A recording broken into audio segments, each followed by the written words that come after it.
but I think people think that it's too expensive. But if you add up over time, you're not going to not pay your electric bill, right? So if you add up over time the course of a solar loan for, whatever you decide, whether that's a short 5-year loan up to like a 25-year loan, you would have already been paying that money to the utility company, if not more. So oftentimes we're finding when somebody, signs up for a loan to pay for their solar system, their loan monthly payment is equal to, if not around, a cup of coffee difference between what they're already paying, So you're just paying that money to yourself, essentially, kind of like buying a house versus renting.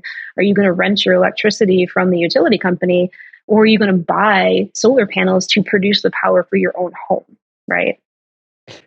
The latter was exactly why I mean, besides not owning a home, but when I first started looking into it, I was like, nope, probably not going to make economic sense, but I'm curious anyways.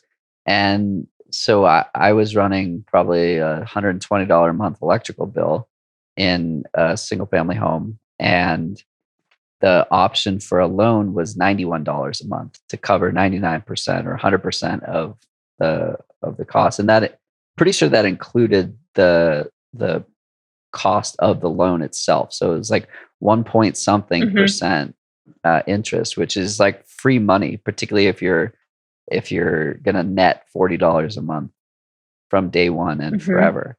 And I reached out to Freedom Solar after I bought the panels because I was like, I feel like I know enough, or I know a lot. And I was so candidly like pissed off that it had never been communicated to me in a way that was like reasonable. Like the way that we talk about it, it's like, okay, day one, if you choose financing, you can save $40 a month for the next 25 years. And then you have no payments ever. And I was like, I must communicate this. Like, this is so good for the environment. I've had discussions with people who are focused on environmental efforts. I had Canyon Woodward on the podcast. I believe that episode's airing soon. And he's a environmental activist and higher end runner. And we talked about like the ways to have an impact, right? Like recycling. It kind of only works if every single person does it, and if everything that gets recycled actually gets recycled. But I think like there was a report, there's like 5% of things that get recycled. So he talked about policy. It's awful. Yeah, voting and policy driving actual impact when it comes to protecting the environment. And so we have the Inflation Reduction Act, which increased the solar credit to 30%. So you get back 30%. So it's like these things that incentivize population change.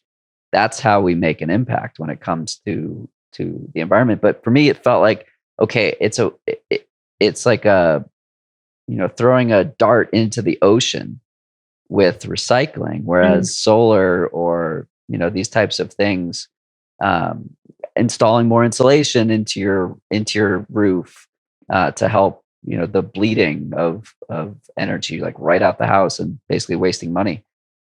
It feels like that kind of stuff is actually having an impact. So it's super cool what you all are up to. And I also want to thank Freedom Solar for sponsoring this podcast and making it possible to do what you guys are doing at scale. Yeah, absolutely. And I think too, just something I'd like to add to that, because solar is becoming a lot more prevalent, especially after the new policy that, came out, and 30% that you can claim on your taxes from the total cost of your solar system is renewed for 10 years, which is amazing. Oh, I didn't even know that. The industry is only going to continue. Yeah, it's for 10 years. It's for 10 years. But what that's also producing is there's these smaller companies that are coming in, and they just want to get in it to jump on the bandwagon, make money, and move on. And one of the reasons I was diligent on researching the company that I'm now working for was are they being ethical about it, right? Because that's something that's just always been very important to me. What type of businesses am I supporting? How am I investing my money? Is it ethical? And kind of what's under the rug kind of mentality. I'm always a little skeptical of, what's going on. But, working with Freedom Solar, we're a master dealer for SunPower, which I know that was the specific solar panel, company that you wanted to go with. And they have a cradle to cradle program, which means their panels can be recycled at the end of their life. No other solar manufacturer that I know of does that. So that's not burying the lead when it comes to going solar, because you think you're helping the environment, but then if they just go throw these panels in a landfill when they're done, well, what that kind of defeating the purpose. And then SunPower actually has something in their contract with any of their direct suppliers that they have to verify that they're not engaged directly or indirectly in human trafficking, slavery, things like that.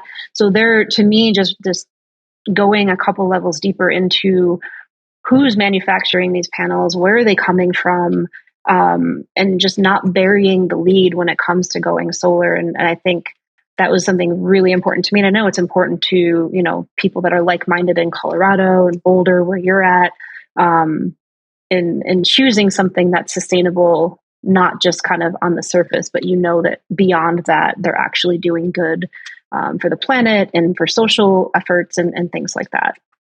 Totally. Yeah. I think there are so many options out there when it comes to buying anything, and voting with our dollars is the only way to create change or enable the companies and brands that are doing it the right way to continue to do it the right way.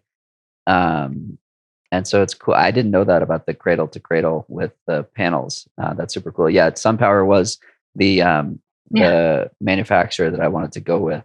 So for those who aren't in Colorado, Texas, Florida, North Carolina, or Virginia, we recommend SunPower. But go to their website and find a dealer that works for you. And as always, please shoot me questions. I can pass them along to Colleen, or I can try and answer them myself. When it comes to solar, it's much more simple than you might think. So switching gears to a little rapid fire round of questions. Okay. We have a little this or that. We're trying out a new segment here on the podcast. So if you'll humor me with a couple of questions here, we'll go from there. So this or that, phone call or text? Phone call. Coffee or tea? Coffee. Iced or hot? Ooh, what time of year is it? I'll go hot. All right. Dogs or cats? I think I know the answer to this one. Dogs, all the way. Running, road or trail? Trail. Seems silly to ask that one. Podcasts or music? Oh, that's like asking tacos or no tacos. That's the next question. Tacos or pizza. I don't know. Oh gosh, I called it. Man, podcast or music. I love them both equally. I cannot answer. I will go to my grave with that answer. Perfect. I want both. Okay. Ironically, the next question is pizza or tacos? Oh, I'm originally from Chicago, so I have to say pizza. That's my only reason. Okay, fair enough. First word that comes to mind when you think of your hiking journey? Transcendence. Ooh, like that. What is your favorite recovery meal? So I eat primarily plant-based. There is a place out here that does a vegan chicken sandwich, and they have the best French fries this side of the Mississippi. So if I've just crushed like a double-digit hike or 14er, that is where I stop on my way home to then sit on my couch and ice my knee and watch documentaries about mountains while I'm recovering from being in the mountains. That's kind of my ritual. Nice. So I assume you've been to Golden Burrow in Leadville. Oh my God. I don't know that I have. And now I'm going to have to go do that. Okay. You're going to have to go do a 14er in Leadville. Please bring me with you. Okay. And then go to Golden Burrow. It's a vegan like diner, and it's incredible. So boom, there you go. Okay.